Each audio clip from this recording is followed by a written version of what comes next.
Hence baby wake up, college के लिए late हो जाओगी। पल्लवी ने जैसे ही आवाज़ लगाई अतुल नाराज हो गए। कितनी बार कहा है उसे हंसिका बुलाया करो, ये हैंस क्या होता है।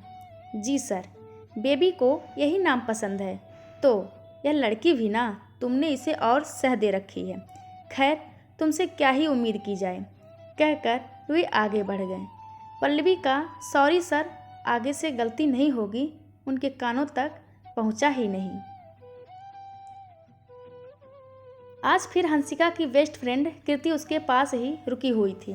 पल्लवी के गले में बाहें डाले हंसिका फरमाइशें कर रही थी। प्यारी प्यारी पल्लो माँ, शाम को प्लीज़ चिकन मलाई कोफ्ते बनाना, कृति को पसंद है बहुत ज़्यादा। पल्लवी ने हंसकर उसके सिर पर चपत लगाई और किचन में घुस गई। तूने अपनी मेड को कुछ ज़्यादा ही सिर नहीं चढ़ा रखा है? इतनी लल्लो चप्पो की क्या ज़रूरत है? सीधे आर्डर दो भाई। इतनी मोटी सैलरी उठा रही हैं, आखिर फ्री में काम कर रही हैं क्या? यार वे नौकर नहीं, फैमिली मेम्बर हैं। ये तो नहीं कहूँगी, क्योंकि कितना ही कह लूँ फ़र्क तो ख़त्म नहीं होगा। बस ये समझ ले कि वे 10 साल से हमारे साथ हैं। शादी के साल भर बाद ही विधवा हो गई थीं। इनके मम्मी पापा थे नहीं। भाई भाभी का कहना था कि अगर भाग्य में पति का सुख लिखा ही होता तो पहला पति ही नहीं मरता, इसीलिए दूसरी शादी नहीं कराई। जब ये मॉम से मिली तब वे ही इन्हें यहाँ लेकर आई थी। मम्मी को कैंसर डिटेक्ट होते ही उन्होंने उतनी ही सैलरी पर पूरा पूरा दिन ड्यूटी की। कई बार तो रात रात भर उनके सिराहने बैठी रहती। पूरी 4 साल इन्होंने मम्मी की इतनी सेवा की जितनी कोई माँ ही अपनी औलाद की कर सकती है, जबकि कोई मजबूरी नहीं थी। नर्स रखी हुई थी हमने। मम्मी के गुजर जाने के बाद मुझे इन्होंने ही संभाला था। अच्छा बस बस पल्लवी, पुराण बंद करे अब, कृति ने बोर होकर कहा। फिर उसे कुछ याद आया। चल तेरी मम्मी की फ़ोटो एल्बम और वीडियोज़ देखते हैं, उनको याद करके तुझे अच्छा लगेगा। नहीं यार, मन उदास हो जाता है। पापा ने देख लिया तो वे भी दुखी हो जाएंगे। 5 साल होने आए पर पापा अभी भी मॉम के सदमे से उबर नहीं पाए हैं। हंसिका उदास हो गई। कैसी बेटी है तू? कम से कम तेरे पास माँ की ढेरों निशानियाँ, फ़ोटोज़, वीडियो सब हैं। मेरे पास तो मेरी माँ के 4-5 पुरानी फ़ोटोज़ के सिवा कुछ नहीं है। कृति की बात सुनकर हंसिका शर्मिंदा हो गई। सच यही था कि हंसिका अपनी माँ के चले जाने के बाद कृति के ज़्यादा करीब आ गई थी। कृति की माँ भी नहीं थी। पिता अक्सर बाहर रहते थे। अब तो वह अक्सर हंसिका के साथ उसकी माँ की यादें दोहराने उसके घर आ जाया करती थी, जबकि हंसिका इन सब से निकलना चाहती थी, पर वह कृति को उदास नहीं कर सकती थी। एक ही तो बेस्ट फ्रेंड थी उसकी।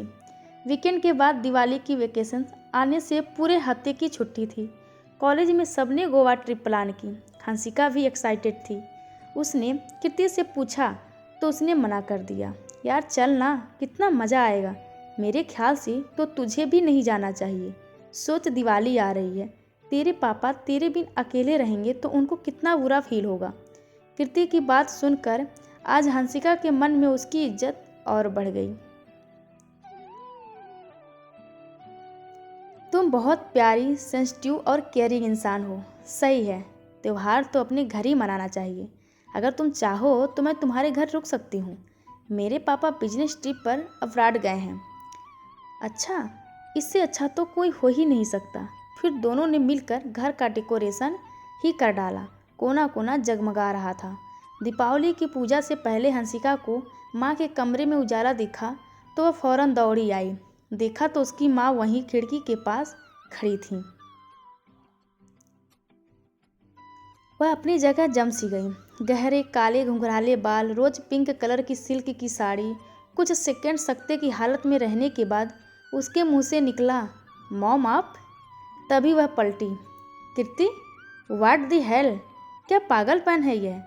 तुमने ना सिर्फ मॉम की साड़ी पहनी है, बल्कि अपने डार्क ब्राउन स्ट्रेट बाल कर्ली ब्लैक करा लिए, आंखों में हनी कलर के कॉन्टैक्ट लेंस लगा लिए।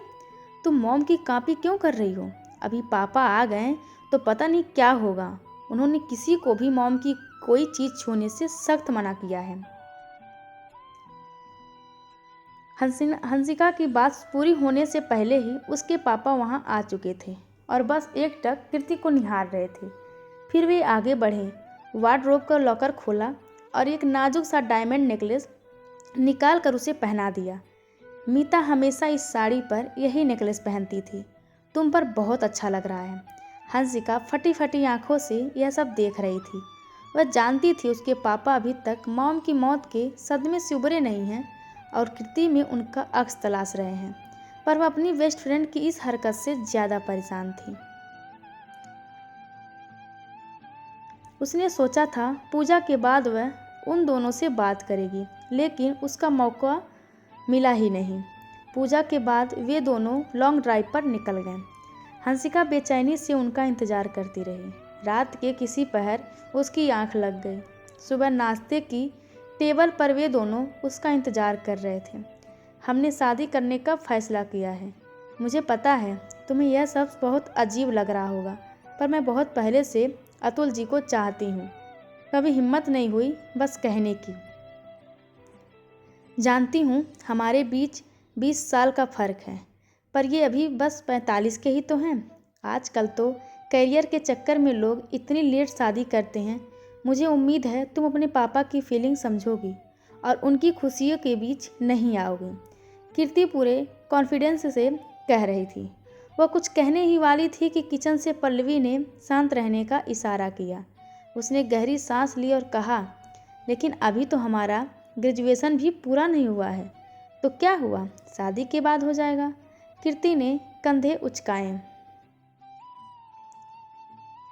पापा, अगर आप खुश हैं तो मैं भी खुश हूँ। उसने अपने पापा को देखा जो बस सिर झुकाए बैठे थे। इतना कहकर वह अपने कमरे में आ गई। पल्लवी उसके पीछे पीछे चली आई। उससे लिपट कर वह बहुत रोई। मुझे कुछ ठीक नहीं लग रहा है पल्लोमा। बेटा, अभी कुछ भी कहा सुना गया तो तेरे और पापा के बीच दीवार खड़ी हो सकती है। जरा संभल कर कदम उठाना। फिर उन दोनों ने कीर्ति की जानकारी निकालनी शुरू की। उसके पापा बरसों पहले दूसरी शादी कर चुके थे। अपने बीवी बच्चों में खुश थे। उसे हॉस्टल में डाल दिया था और बेमुश्किल पैसे भेजते रहते थे। फिर अगले कुछ महीनों में कीर्ति ने जमकर पैसे लुटाए। हॉस्टल से लग्जरी अपार्टमेंट में शिफ्ट हो गई, जिसका रेंट अतुल भर रहे थे। अक्सर वे लोग वहीं मिलते थे। कॉलेज आने के लिए कार ले ली थी उसने और शादी की शॉपिंग के नाम पर लाखों के ब्रांडेड कपड़े, पर्स, ज्वेलरी वगैरह खरीद लिए थे। उसके पापा ने अब एक्स्ट्रा काम ले लिया था कीर्ति के बढ़ते खर्चों को पूरा करने के लिए। वे दिन रात काम में जुटे रहते। कुछ ही समय में वे थके बूढ़े बीमार से लगने लगे थे। आखिर एक दिन हिम्मत करके पल्लवी ने उनसे पूछ ही लिया, सर, क्या आपको सच में दिखाई नहीं दे रहा है? यह लड़की बस अपना मतलब साध रही है। उसने बेबी से भी दूरी बना ली है और अंधाधुंध खर्च कर रही है। शट अप, अपनी औकात मत भूलो। नौकर हो, जिस काम की सैलरी लेती हो वही करो, नहीं तो निकल जाओ यहाँ से। अतुल दहाड़े। ठीक है सर, मेरा काम आपका और बेबी का ख्याल रखना था, वह मैं कर नहीं पा रही हूँ। मेरा जाना ही अच्छा है। यह कहकर वह चली गई। उसने गोल्ड का एक सुंदर सा ज्वेलरी सेट लाकर हंसिका को सौंपा। मेरी ज़रूरतें पूरी हो जाती थी आराम से। जो बचता था उसका गोल्ड लेकर यह सेविंग की थी तुम्हारी शादी के लिए, पर तुम यह अभी रख लो, शायद काम आए। मेरा यहाँ कोई काम नहीं अब। लेकिन हंसिका ने रो रो कर बुरा हाल कर लिया तो उन्हें पल्लवी को वापस बुलाना ही पड़ा। अतुल, आपने नौकरों को बहुत मुँह लगा रखा है। ज़रा देखिए अपनी बेटी को। मेरी उम्र की है लेकिन एकदम बचकानी सी है। बेबी बेबी करके ये मेड इसको मैच्योर होने ही नहीं देना चाहती ताकि इसकी नौकरी बची रहे। कीर्ति बहुत दिन बाद घर आई थी और पल्लवी को वहाँ मौजूद देखकर आग बबूला हो गई थी। बल्कि मैं तो कहती हूँ हंसिका को भी पीजी के लिए कहीं दूर भेज दीजिए ताकि उसमें सेल्फ कॉन्फिडेंस आ सके। बस बहुत हुआ पापा, मैं कहीं नहीं जाऊँगी, यहीं रहूँगी, यही मेरा घर है। हंसिका का सब्र जवाब दे चुका था। ये तुम्हारा मायका है, ससुराल तो जाना ही होगा ना? कीर्ति हंसी। नहीं, ये मेरा घर है। मर्जी हुई तो शादी करूँगी, नहीं तो नहीं करूँगी। मर्जी हुई तो पति को यहीं ले आऊँगी।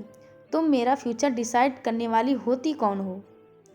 उसकी बात पर कीर्ति सुलग गई। उसकी ईगो पर बात आ गई थी। अतुल, आपको इसमें और मुझ में से एक को चुनना ही होगा। अब मैं इस लड़की की बातें सुनती नहीं रह सकती।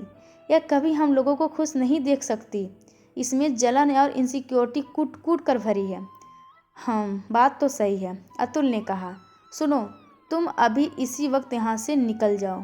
हंसिका सन्न रह गई। उसे अपने कानों पर विश्वास नहीं हो रहा था।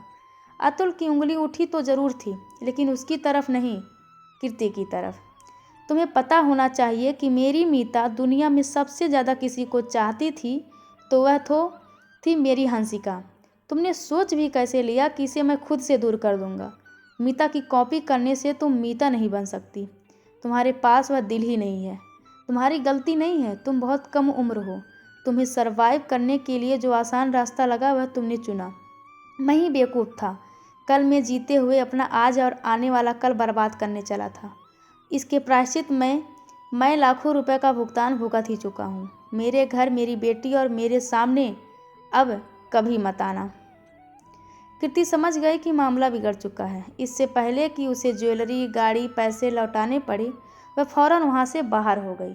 हंसिका आकर अतुल के गले लग गई। आई एम सॉरी बच्चा, पता नहीं मुझे क्या हो गया था। कोई बात नहीं पापा।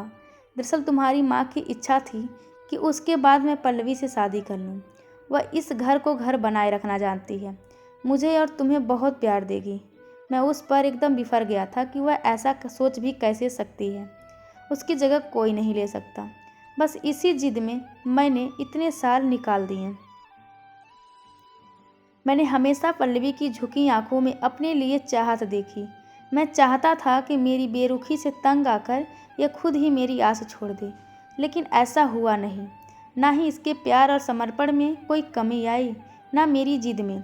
आखिर को जब मैं पिघलने लगा तो कीर्ति तुम्हारी माँ का रूप धरे सामने आ गई। मैंने जिसे एस्केप रूट समझा वह तो ट्रैप था। तुमने तो कब से अपनी पल्लो माँ को माँ का दर्जा दे दिया है। क्या ये मुझे माफ़ करके स्वीकार करेंगी? अतुल के जुड़े हुए हाथों को पल्लवी ने कसकर थाम लिया और माथे से लगा लिया। उसके आंसू उसकी मौन तपस्या के फलीभूत होने की निशानी थे। तो दोस्तों, आप सबको यह दोहरी चरित्र वाली दोस्ती कैसी लगी? कृपया कमेंट करके ज़रूर बताएं और चैनल को लाइक, शेयर और सब्सक्राइब करना बिल्कुल ना भूलें। धन्यवाद आप सबका।